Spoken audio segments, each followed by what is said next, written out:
आवो भैणे गल मिलै अंक सहेलड़ियां। भाई नरम सिंह जी अपने एक पुराने मित्र भाई शर्म सिंह नाल बैठे गल्लां कर रहे सन। उन्हां दीयां गल्लां कुछ इस तरह दीयां सन। भाई नरम सिंह ने भाई शर्म सिंह नूं संबोधन करदिआं आखिआ, भाई साहब अज एकांत दा समां मिलिआ, आओ जरा मन दीयां डूंघियां गल्लां करिए। भाई शर्म सिंह आखण लगे, हाँ जी जरूर आखो ते सुनो, पर स्वाद इस गल दा कि साडे मन विच कोई पर्दा ना रहे, खरियां खरियां गल्लां होण। भाई नरम सिंह आखण लगे, जी बिल्कुल ठीक। देखो मैं कीर्तन करदा, कीर्तन करना मेरा रोजगार भी है। सच गल यह है बई कीर्तन करदिआं आ दिन आ गए ने, मेरा ते कुछ नहीं बने। तुसीं दसो कथा करदिआं तुहानूं कुछ लभै? भाई शर्म सिंह जिहड़े बड़ी प्यारी कथा करदे सन जवाब देण लगे, आखिओ ने जदों कथा करी दी है ना, संगत जुड़ी हुंदी है ते कोई बंदा आके आखदा, भाई साहब अज ते तुसीं कमाल कर दित्ती, उस वेले मन विच स्वाद आ जांदा है ते बाद विच तां ना मन विच कोई चाह नहीं रहिंदा।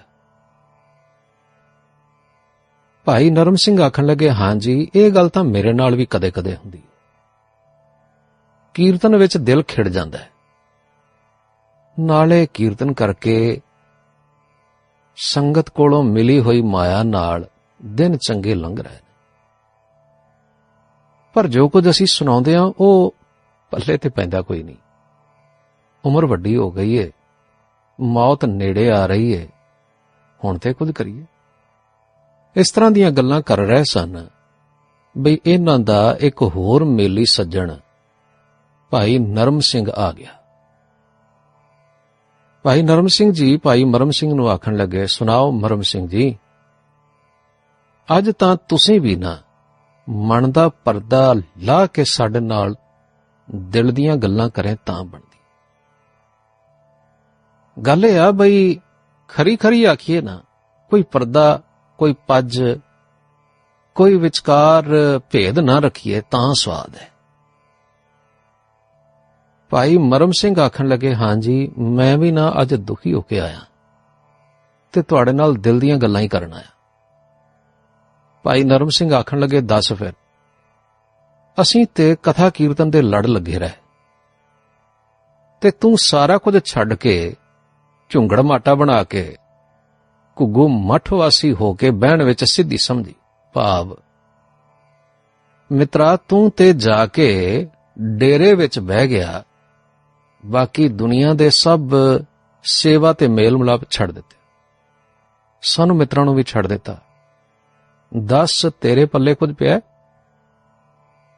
भाई मरम सिंह कहण लगे, बई सच ते यह है कुछ नहीं जे बनिया, सगों शरीर नूं कई रोग लग गए ने, मन दे विकार ते कोई नहीं दूर होए, ना ये टिकिया ते जिस नूं गुरु थाप के मगर लगे सां जदों तक दूर रहे उदों तक ते ढोल सुहावने लगदे रहे, ते जदों जरा नेड़े होए तां इसे तरह ही दिसिया बई हर थां ते ना ऐ माया ही वरत रही।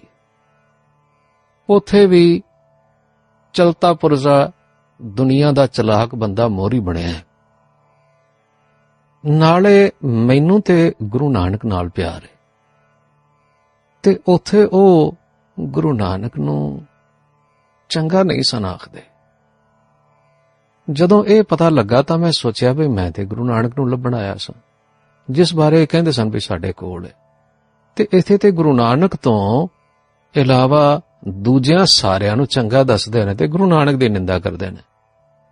मैं सोचिया भी इत्थे ते एवें अपना आपा गवाउणा, छड्डो परां नूं।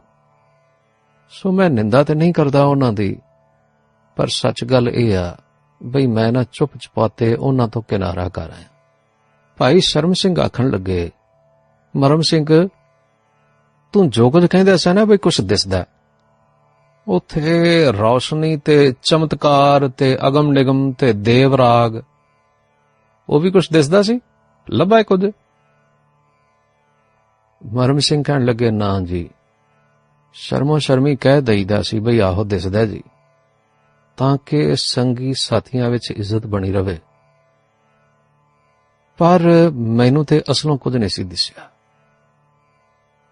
ਗੱਲ ਇਹ ਆ, ਵੈਸੇ ਵੀ ਨਾ ਇਹ ਇੱਕ ਮੰਨੀ ਗਈ ਗੱਲ ਹੈ ਬਈ ਜੇ ਕਿਸੇ ਦੇ ਕਹੇ ਵੱਜ ਗਈ ਤਾਂ ਉਹ ਕਹੇਗਾ ਮਨ ਆਪੇ ਘੜ ਲਏਗਾ, ਆਪੇ ਵੇਖ ਲਏਗਾ।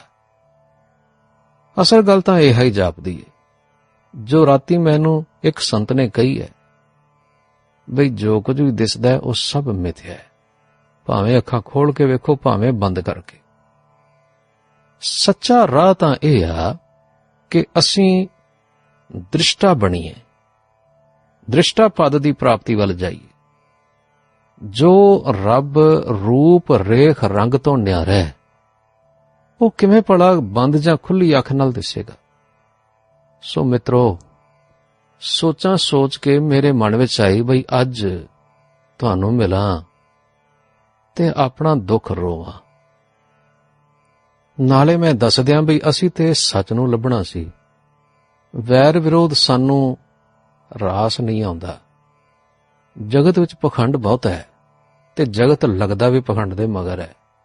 ਹਿੰਦੁਸਤਾਨ ਦੇ ਲੋਕਾਂ ਦੇ ਬਾਰੇ ਤਾਂ ਸ਼ਾਹਜਹਾਨ ਨੇ ਵੀ ਲਿਖਿਆ ਸੀ ਬਈ ਇਹ ਲੋਕ ਨਾ ਪੈਸੇ ਦੇ ਮਗਰ ਲੱਗ ਕੇ ਹੋਰ ਕੁਝ ਨਹੀਂ ਵੇਖਦੇ। ਪਾਪਾਂ ਨਾਲ ਇਕੱਠੀ ਕਰੋ, ਪਖੰਡ ਨਾਲ ਕਰੋ, ਜਿਹਦੇ ਕੋਲ 4 ਪੈਸੇ ਹੋ ਗਏ ਤੇ ਕੋਈ ਅਡੰਬਰ ਬਣ ਗਿਆ, ਉਹਦੇ ਤੋਂ ਲਾਭ ਲੈਣ ਲਈ ਚੋਰੀ ਕੇ ਸ਼ਾਦੀ ਸਾਰੇ ਉਸ ਦੇ ਦੁਆਲੇ ਪਾਉਂਦੇ ਪਏ ਨੇ। ਪ੍ਰਤੱਖ ਹੀ ਕਈ ਲੋਕ ਜਗਤ ਵਿੱਚ ਪਾਪਾਂ ਨਾਲ, ਛਾਲਣ ਨਾਲ ਮਾਇਆ ਇਕੱਠੀ ਕਰਕੇ ਅਮੀਰ ਹੋਏ ਨੇ ਤੇ ਲੋਕੀ ਉਹਨਾਂ ਦੇ ਚਰਨ ਪਰਸਦੇ ਨੇ ਹਰ ਵੇਲੇ, ਤੇ ਕਿਸੇ ਨੂੰ ਉਹਨਾਂ ਦੇ ਆਚਰਣ ਤੇ ਤਕਲੀਫ ਨਹੀਂ ਹੁੰਦੀ। ਸੱਚੇ ਆਚਰਣ ਵੱਲ, ਸਫਾਈ ਵੱਲ, ਮਨ ਦੀ ਨਿਰਮਲਤਾ ਵੱਲ ਜਾਂ ਉੱਚੇ ਜੀਵਨ ਵੱਲ ਕਿਸੇ ਦਾ ਕੋਈ ਧਿਆਨ ਨਹੀਂ। ਇਸੇ ਤਰ੍ਹਾਂ ਦਾ ਹਾਲ ਪਰਮਾਰਥ ਵਿੱਚ ਹੈ। ਜਿਨ੍ਹਾਂ ਨੇ ਆਪਣੀ ਮਹਿਮਾ ਗਾਇਨ ਕਰਨ ਵਾਲੇ ਗੁਪਤ ਤੌਰ ਤੇ ਦੂਤ ਰੱਖੇ ਹੋਏ ਨੇ, ਉਹਨਾਂ ਦੀ ਗੱਡੀ ਚੱਲ ਰਹੀ ਹੈ ਤੇ ਉਹਨਾਂ ਦੇ ਰੌਲੇ ਵਿੱਚ ਨਾ ਸੱਚੇ ਪੁਰਖ ਨੂੰ ਲੱਭਣਾ ਕਠਿਨ ਹੋ ਰਿਹਾ।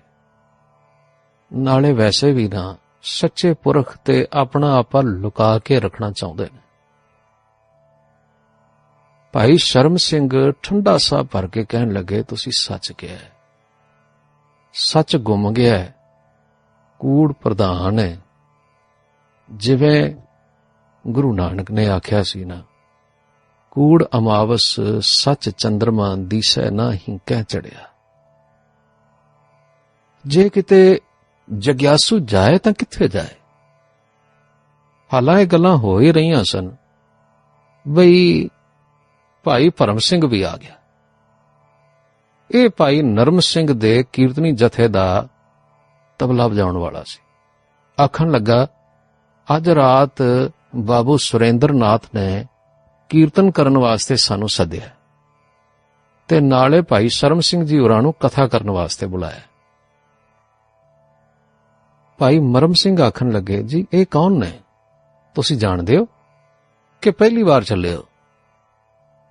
ਨਰਮ ਸਿੰਘ ਆਖਣ ਲੱਗੇ, ਨਹੀਂ, ਕੋਈ ਨਾ ਬਹੁਤ ਵੱਡਾ ਸ਼ਾਹੂਕਾਰ ਹੈ ਬੰਗਾਲ ਦਾ, ਜਿਸ ਨੂੰ ਬਾਣੀ ਨਾਲ ਬੜਾ ਪ੍ਰੇਮ ਹੈ।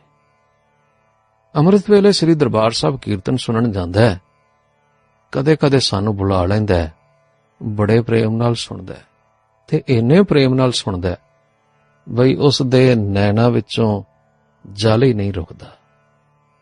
ਆਖਦਾ, ਧੰਨ ਗੁਰੂ ਨਾਨਕ, ਧੰਨ ਗੁਰਬਾਣੀ। ਸਰਦਾਰ ਭਰਮ ਸਿੰਘ ਆਖਣ ਲੱਗੇ, ਭਾਈ ਜੀ ਗੱਲਾਂ ਫਿਰ ਕਰਿਓ, ਮੈਨੂੰ ਇਹ ਦੱਸੋ ਬਈ ਸੁਰਿੰਦਰ ਨਾਥ ਦੇ ਨੌਕਰ ਨੂੰ ਕੀ ਆਖਾਂ, ਬਈ ਆਵਾਂਗੇ ਕਿ ਨਹੀਂ? ਭਾਈ ਨਰਮ ਸਿੰਘ ਕਹਿਣ ਲੱਗੇ, ਜਾਓ ਕਹਿ ਦਿਓ ਬਈ ਜ਼ਰੂਰ ਆਵਾਂਗੇ। ਹੁਣ ਭਾਈ ਮਰਮ ਸਿੰਘ ਕਹਿਣ ਲੱਗੇ, ਅੱਛਾ ਮੈਨੂੰ ਵੀ ਨਾਲ ਲੈ ਜਾਓਗੇ? ਭਲਾ ਇਹੋ ਜਿਹੇ ਭਲੇ ਬੰਦੇ ਦੇ ਮੈਂ ਵੀ ਦਰਸ਼ਨ ਕਰ ਆਵਾਂ। ਭਾਈ ਨਰਮ ਸਿੰਘ ਕਹਿਣ ਲੱਗੇ, ਹਾਂ ਜ਼ਰੂਰ ਜਾਣਾ ਚਾਹੀਦਾ, ਉਸ ਨੂੰ ਨਾ ਬਾਣੀ ਵਿੱਚੋਂ ਕੋਈ ਸੁੱਖ ਲੱਭੈ। ਸੱਚਮੁੱਚ ਦਾ ਸੁਖੀ ਏ ਅੰਦਰੋਂ ਤੇ ਬਾਹਰੋਂ। ਤੁਸੀਂ ਜ਼ਰੂਰ ਸਾਡੇ ਨਾਲ ਚੱਲਣਾ, ਸਗੋਂ ਉਹ ਖੁਸ਼ ਹੋਵੇਗਾ। ਬੜਾ ਪਿਆਰ ਵਾਲਾ ਬੰਦਾ ਹੈ, ਨਾਲੇ ਅਮੀਰੀ ਦੀ ਬੋਹ ਉਹਦੇ ਵਿੱਚ ਹੈ ਨਹੀਂ ਤੇ ਸਾਰਿਆਂ ਨਾਲ ਬਹੁਤ ਪਿਆਰ ਕਰਦਾ ਹੈ। ਸ਼ਾਮ ਹੋ ਗਈ ਤਾਂ ਸਾਰੇ ਜਣੇ ਬਾਬੂ ਸੁਰਿੰਦਰਨਾਥ ਦੇ ਟਿਕਾਣੇ ਜਾ ਪਹੁੰਚੇ। ਇਹ ਇੱਕ ਬਜ਼ੁਰਗ ਉਮਰ ਦੇ ਸਨ, ਚਿੱਟਾ ਦਾੜਾ, ਸਿਰ ਦੇ ਵਾਲ ਵੀ ਥੋੜੇ ਹੀ ਸਨ, ਪਰ ਸਾਬਤ ਸਬੂਤ ਤੇ ਖੁੱਲੇ, ਪਿਛਲੇ ਪਾਸੇ ਲਮਕਦੇ ਰਹਿੰਦੇ ਸਨ। ਇਹਨਾਂ ਨੇ ਘਰ ਆਏ ਕੀਰਤਨੀਆਂ ਦਾ ਬਹੁਤ ਸਤਿਕਾਰ ਕੀਤਾ। ਬੜੇ ਭਾਵ ਨਾਲ, ਪ੍ਰੇਮ ਨਾਲ ਕੀਰਤਨ ਸੁਣਿਆ। ਭਾਈ ਨਰਮ ਸਿੰਘ ਕੀਰਤਨ ਕਰਦੇ ਹੀ ਬਹੁਤ ਸੁਰੀਲਾ ਸਨ। ਇਸੇ ਲਈ ਸੁਰਿੰਦਰਨਾਥ ਜੀ, ਜਿਨ੍ਹਾਂ ਨੂੰ ਉਹਨਾਂ ਦੇ ਘਰ ਦੇ ਤੇ ਬਾਹਰ ਦੇ ਰਿਖੀ ਜੀ ਕਰਕੇ ਬੁਲਾਉਂਦੇ ਸਨ, ਬਾਣੀ ਦਾ ਕੀਰਤਨ ਸੁਣ ਕੇ ਗਦ-ਗਦ ਹੋ ਗਿਆ। ਫਿਰ ਭਾਈ ਸ਼ਰਮ ਸਿੰਘ ਨੇ ਇੱਕ ਸ਼ਬਦ ਦੀ ਕਥਾ ਕੀਤੀ। ਕਥਾ ਵਿੱਚ ਵੀ ਉਹ ਆਨੰਦ ਆਇਆ ਬਈ ਗੁਰਬਾਣੀ ਦਾ ਖਜ਼ਾਨਾ ਖੁੱਲ ਗਿਆ। ਰਿਖੀ ਜੀ ਇਹ ਗੱਲ ਸੁਣ ਕੇ ਬੜੇ ਪ੍ਰਸੰਨ ਹੋਏ। ਫਿਰ ਉਹਨਾਂ ਨੇ ਸ਼ਬਦ ਭੇਟ ਅਰਦਾਸ ਕਰਾਈ, ਸਾਰਿਆਂ ਨੂੰ ਪ੍ਰਸ਼ਾਦ ਛਕਾਇਆ। ਮਗਰੋਂ ਕਹਿਣ ਲੱਗੇ, ਭਾਈ ਨਰਮ ਸਿੰਘ ਜੀ, मेरा तो जन्म सकारत हो गया, गुरु बानी के दामन लग गए। मेरा अब आशा है कि अपने गृह में गुरु ग्रंथ साहिब जी का प्रकाश करूं और रोज कीर्तन हो। अगर आप चलो तो बहुत मेहरबानी होगी, नहीं तो किसी और बानी के प्रेमी रागी को मुझे तलाश कर दो। भाई नरम सिंह जी कहने लगे, जी मेरा जाना ते कठिन है, पर कोई नहीं, मैं किसी होर रागी सिंह दा प्रबंध कर दियांगा। रिखी जी कहने लगे, लेकिन भाई साहब कोई अपने जैसा हमारे साथ में भेजना। हमने देखा है बहुत ऐसे हैं जिनका आचरण अच्छा नहीं। हैरान हूं कि इस अमृत गंगा में स्नान करने वाले क्यों ऐसे ही रह जाते हैं, क्षमा कर देना। भाई मरम सिंह जी कहने लगे, रिखी जी मेरी बेअदबी मुआफ कर देनी। ये सज्जन ते आप दे सदे होए कथा कीर्तन करन आए सन ते मैं ते सिर्फ तुहाडे दर्शन करन आया सा। मैं ते तुहाडी महिमा बड़ी सुनी सी वे तुसी बाणी दे रसियो ते तुहानू इस दर तो ठंड पई है। मेरा मन सी बई इहो जिहा गुरमुखां दा तजर्बा मैं सुना तां शायद मैनू कुछ लाभ होवे। मैं एक जग्यासू हां ਜਿਹੜਾ ਡੱਕੋ ਡੋਲੇ ਖਾ ਰਿਹਾ ਤੇ ਜਗਤ ਦੇ ਕਈ ਪ੍ਰਸਿੱਧ ਬਣੇ ਬੈਠੇ ਲੋਕਾਂ ਦੀ ਸੇਵਾ ਕਰਕੇ ਉਹਨਾਂ ਦੇ ਪ੍ਰੇਮ ਵਿੱਚ ਸਗੋਂ ਵੱਧ ਹਨੇਰੇ ਵਿੱਚ ਮਾਇਆ ਵਿੱਚ ਜਾ ਪਿਆ। ਰਿਖੀ ਜੀ ਸੁਣ ਕੇ ਮੁਸਕਰਾ ਪਏ, ਫਿਰ ਨੈਣ ਭਰ ਗਏ। ਆਖਣ ਲੱਗੇ, भाई ऐसा ही होता है, ये दुनिया बहुत जल्दी में है, इसीलिए जाने अनजाने हर कोई चाहता है कि उसको धोखा मिले। जगत को फिर ऐसे ही आगू मिलते हैं। ऐसे आगू चाहते हैं कि कोई मूर्ख हमारे पीछे चले तो हमारा भी ऐश्वर्य बने। सच, अंदर और बाहर सच, ये कहां मिलता है बाबा? असल बात कठिन है और बहुत दूर है। फिर त्रबक के आखने लगे, नहीं नहीं नहीं, बहुत सुगम है, बहुत सहल है, बहुत निकट है, हां बिल्कुल निकट है। फिर गुरु ग्रंथ साहिब जी वाले इशारा करके आखन लगे, इस अमृत तरंगणी नैया में स्नान करो। ये गुरु नानक की अमृत गंगा घर घर में है, स्नान करो, पीओ। इन्ना कहंदियां उन्हां दीयां अखां भर आईयां। मेरा कहने का मतलब यह नहीं था कि सत्संग न करो, परंतु नाम के प्रेमी संत का सत्संग करो, असल में ढूंढो। हां, नकल में ना फंसो, परंतु गुरबाणी के प्रेम में निमग्न हो जाओ। ये बहुत अमोलक सुख दाता है, हाँ, हम ही नहीं कहते, हमको एक संत मिले थे, उनका नाम था रामशरण। उन संत को भी इसी अमृत गंगा से शांति मिली थी। वो कहते थे कि किसी हठ योग की प्रक्रिया में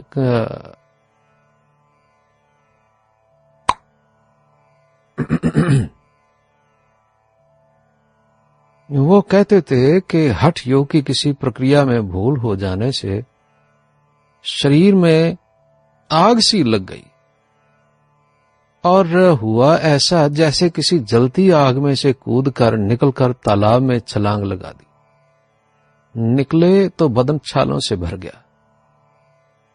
बहुत इलाज हुआ लेकिन आराम न मिला।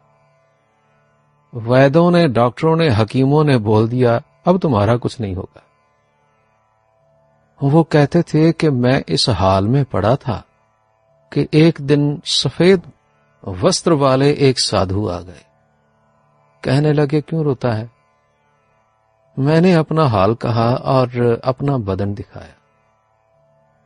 सुनकर कहने लगे तुम्हारा रोग तो जाने वाला नहीं है, लेकिन एक वैद्य ऐसा भी है जो सभी रोगों को खत्म कर देता है।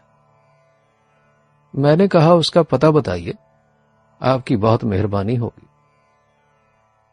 वो बड़े आराम से मुझे उठाकर ले गए और एक जगह पर लिटा दिया। कहने लगे यहां पर वो वैद्य रहता है, ये गुरु नानक का गुरुद्वारा है, इसके अंदर अमृत वाणी का प्रवाह हर वक्त चलता है, वो तेरे कानों में पड़े। तू एक काम कर, यहीं पे पड़ा रहो, पड़ा पड़ा सुनता रहेगा ना तो अरोग हो जाएगा। देख तू जोगी है, पंडित है, लेकिन हमारा वचन मान के अब इस वैद्य का रंग देख। इतना कह के वो तो चल दिए। मैं वहीं पड़ा रहा। मेरे कानों में वो अमृत ध्वनि गूंजने लगी। जैसे जैसे मैं सुनता था ना, ठंड पड़ती थी और मन प्रभु के प्रेम में एकाग्र हो जाता था। उसी मंदिर के भाई जी आकर मेरी सेवा कर जाते थे, खाने को भी दे जाते और आराम का भी प्रबंध कर जाते। उनको पता लगा कि मैं शरीर की आरोग्यता के वास्ते वाणी सुनने को यहां पड़ा हूं, दुनिया में मेरा और कोई नहीं। वो भद्र पुरुष तन मन से मेरी सेवा करता रहा और मैं भी वहां पड़ा सुनता रहा। अरे ये तो जादू हो गया। करीब 40 दिन के बाद मेरी काया बिल्कुल ठीक हो गई और आश्चर्य ये हुआ कि मन कंचन की तरह स्वच्छ और तेजमय हो गया। भाई खालसा जी, आश्चर्य ना मानो, हमने कथा या कहानी नहीं सुनाई। जो हुआ असल में वो कह दिया। अभी तुम्हारे इस इलाके में कितने से लोग हैं जो उनको जानते हैं? अरोग होने के बाद फिर उनका ये नियम था कि जहां गए सुना कि वहां पर गुरु ग्रंथ साहिब जी महाराज का प्रकाश है तो जाते, बाहर 7 दफा दंडवत प्रणाम करते, फिर धूप बत्ती दरवाजे में जलाते, फिर अंदर जाकर दंडवत प्रणाम करके श्लोक पढ़ते। वो श्लोक तो हमें याद नहीं, लेकिन उसका अभिप्राय ये था कि हे अमृत की गंगा तू धन्य, अहो भाग उनके जिन्होंने तेरे में स्नान किया, अहो भाग उनके जिन्होंने तेरा अमृत पिया।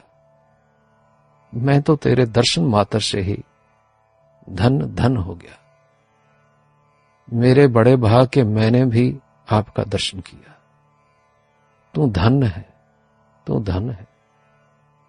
ये कोई ऐसे वैसे संत नहीं थे, महान पंडित थे, महान योगी, हठ योग और नाद और राज योग के अभ्यासी थे। लेकिन फिर इस वाणी के ऐसे प्रेमी हुए कि यही उनका इष्ट हो गया। जो उनको पाठ सुनाता था उस पर तो बड़िहार जाते थे।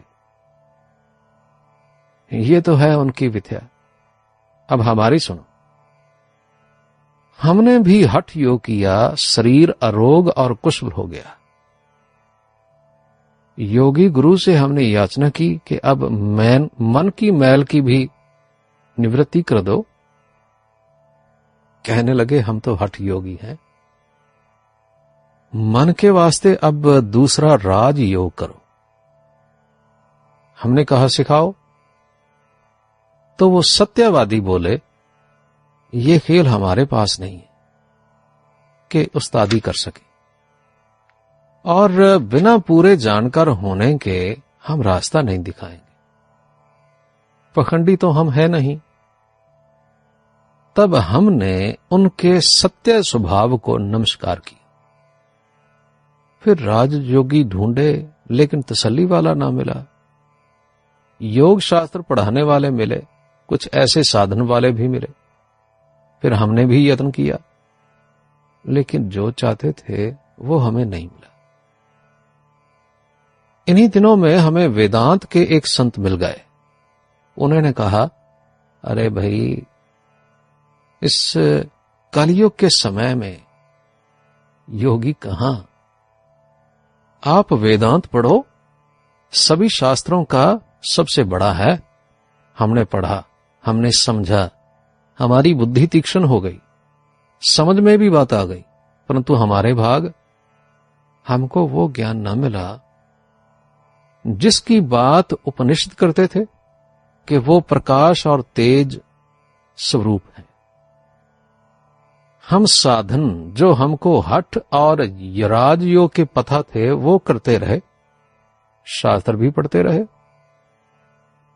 परंतु हृदय में कुछ कमी, बेचैनी रही। फिर हमको दो एक और से भी भेंट हुई, परंतु किसी से कुछ नहीं मिला।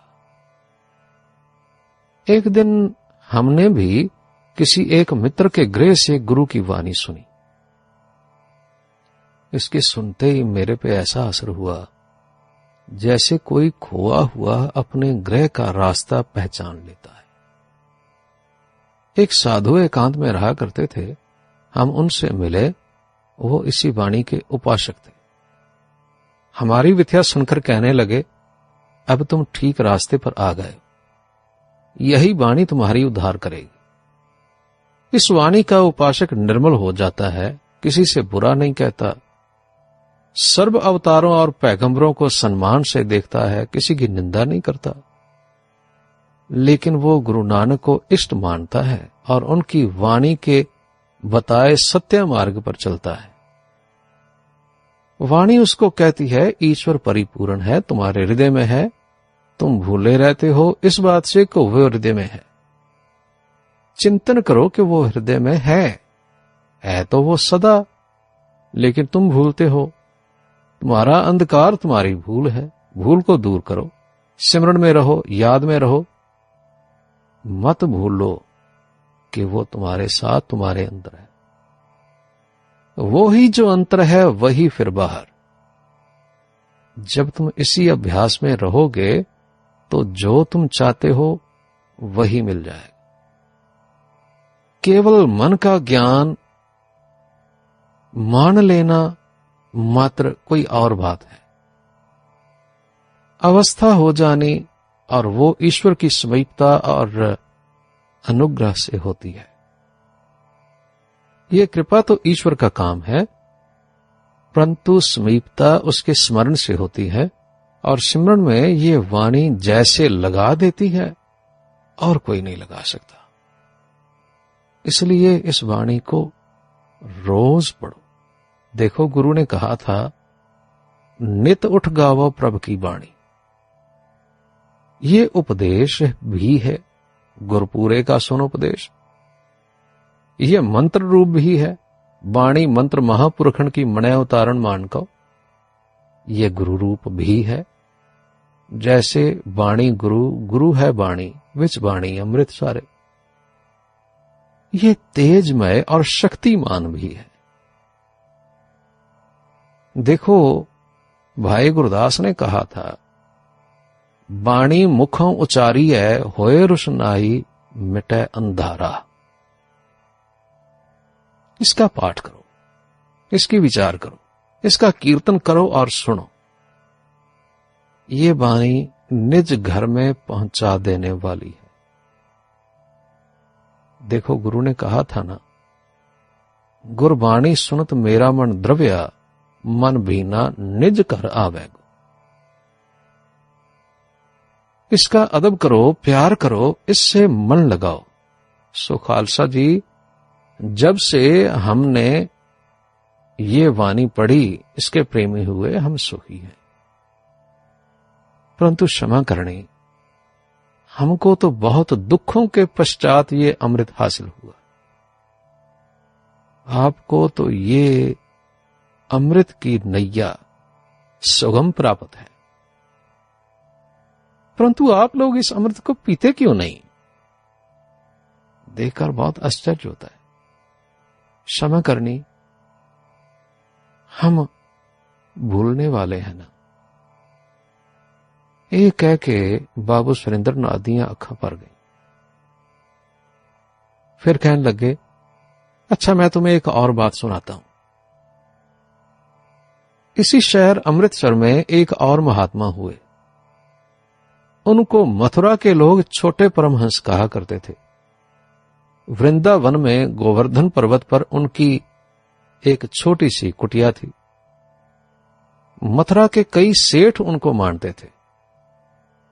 उन्होंने 23 बरस योग अभ्यास और शास्त्र अध्ययन जेलम के इलाके में किसी संत के पास रहकर किया था। कई संस्कृत के शास्त्र उनको कंठागर थे।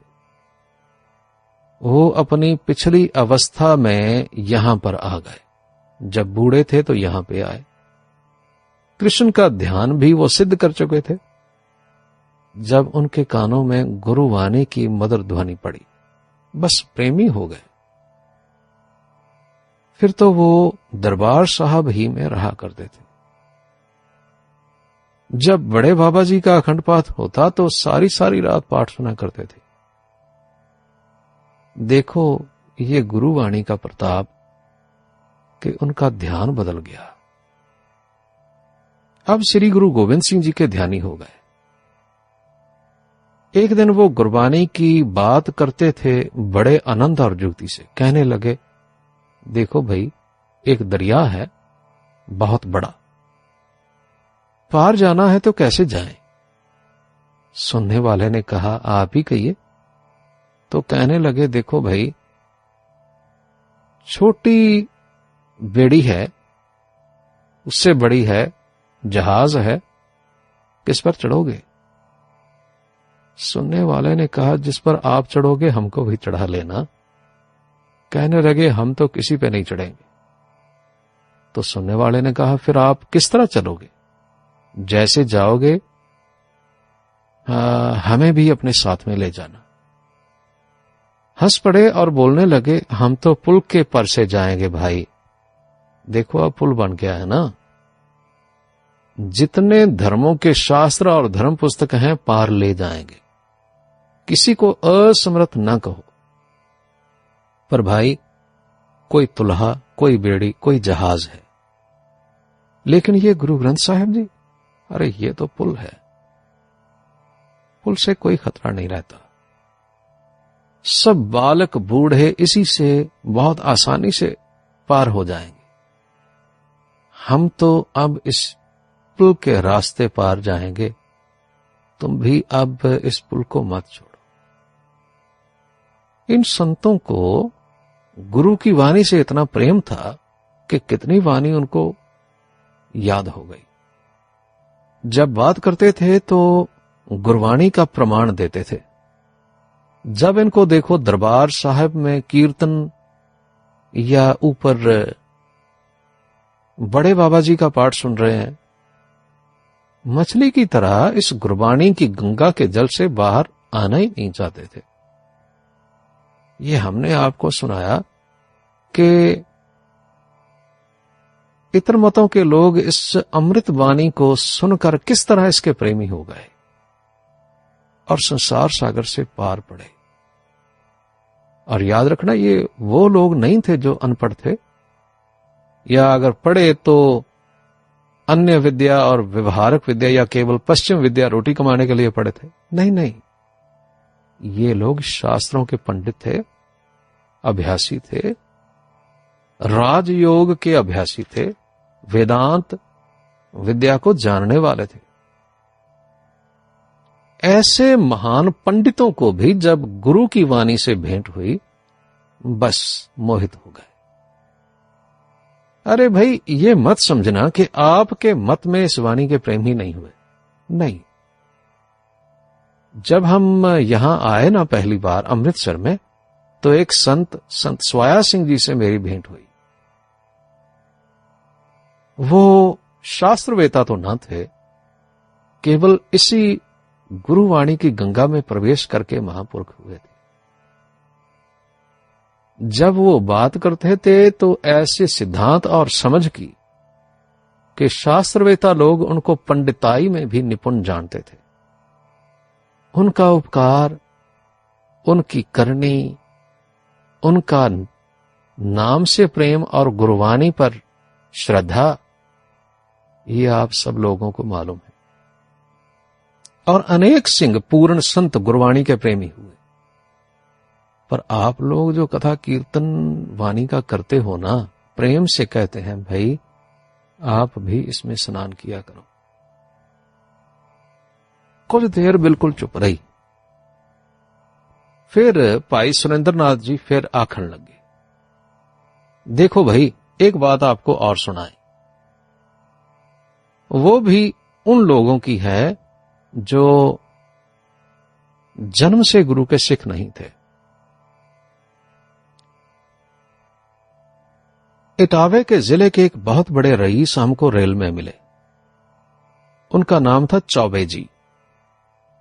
वो श्री दरबार साहब की यात्रा करके घर को जा रहे थे। वो कहते थे, हमारा जीवन बिल्कुल मायावी जीवन था। सौभाग्य से एक सिख राजयोग सिद्ध पुरुष हमको मिल गए। वो ग्वालियर के जंगल में रहते थे। कभी अचानक किसी को मिल जाते थे। हमें भी उन्होंने कहा, सुखमणि का पाठ करो। इस पवित्र वाणी को पढ़ते पढ़ते हमारे सभी पाप दूर हो गए, हमारे रोग दूर हो गए। हम तो विपदा में थे, सभी विपदा दूर हो गई, सभी कष्ट गए। गुरु के खालसा जी, ये कहानी नहीं। इस महापुरुष ने, चौबे जी ने, अपने हाल की एक पोथी लिखी जो हमारे पास है। ये गुरु की वाणी के इतने प्रेमी थे कि जहां पर इनको सुखमणि का उपदेश हुआ, वहां उसी भूमि पर इन्होंने मंदिर बनवाया। अब उसी जगह पर दिन रात सुखमणि का पाठ होता है। एक पाठक के पीछे दूसरा करता है। वो चौबे जी कहते थे, हमको तो केवल इतना पता था कि राग तो केवल वेश्वा गाती है। जब हम गुरबानी के जानकार हुए और श्री दरबार साहब के दर्शन किए तो पता लगा, अरे राग तो ईश्वर से मिलाता है, पर गुरु की कृपा से। गुरु नानक ने इसको कीर्तन कहा है और अमृत वाणी को इस राग में गाकर राग को भी अमृत कर दिया। देखो, राग अग्नि जैसा है, हृदय को पिघलाता है। गुरु की वाणी ईश्वर की मोहर है।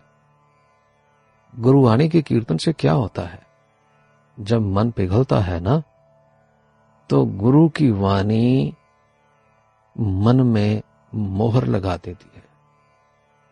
फिर चौबे जी आप कहने लगे, अरे भाई, हम हिंदू हैं, अवतारों को मानते हैं, लेकिन देखो, राम जी आए और चले गए, अपने समय लोगों का कल्याण कर गए। कृष्ण जी आए, वो भी चले गए। हां, अपने समय उन्होंने भी अपने लोगों का कल्याण किया होगा। लेकिन इधर देखो, गुरु रामदास आए जरूर, लेकिन फिर गए नहीं। सर्वकाल सभी के उद्धार के लिए यहीं बैठ गए। आश्चर्य न होना चाहिए। श्री दरबार साहब हरि मंदिर में जाकर देखो, गुरु रामदास कीर्तन का रूप धार कर बैठ गए। दिन रात दर्शन होता है कीर्तन का, स्नान होता है निर्मल गंगा का, क्योंकि वाणी गंगा का रूप है ना। ये है संसार के उद्धार को आना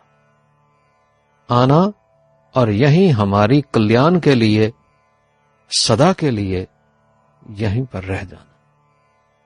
भाई खालसा जी, दूर दूर के लोगों के हाल जो हमने आपको सुनाए हैं कि जिन्होंने गुरु की वाणी का आनंद लिया, वो चौबे जी महाराज हमको कहते थे कि हम इस यत्न में लग रहे हैं कि हमारे यहां दिन रात कीर्तन हो। फिर उन्होंने पिछले महाराज ग्वालियर की बात सुनाई। इन्हीं संतों को, जिनका नाम वो कहते थे किसी को मालूम नहीं था, हां उधर रहने वाले लोग चालोने वाले बाबा जी कहते थे, उन्हीं के सत्संग से ये महाराज ग्वालियर सुखमनी के प्रेमी हुए और रोज पाठ सुनते थे या करते थे। और ग्वालियर में महाराज ने गुरुद्वारा बनाया जो अभी तक है। ये गुरवाणी का प्रताप देखो कि जोगी राज छलोने वाले बाबा जी ने महाराजा को भी इसी प्रेम में ले लिया।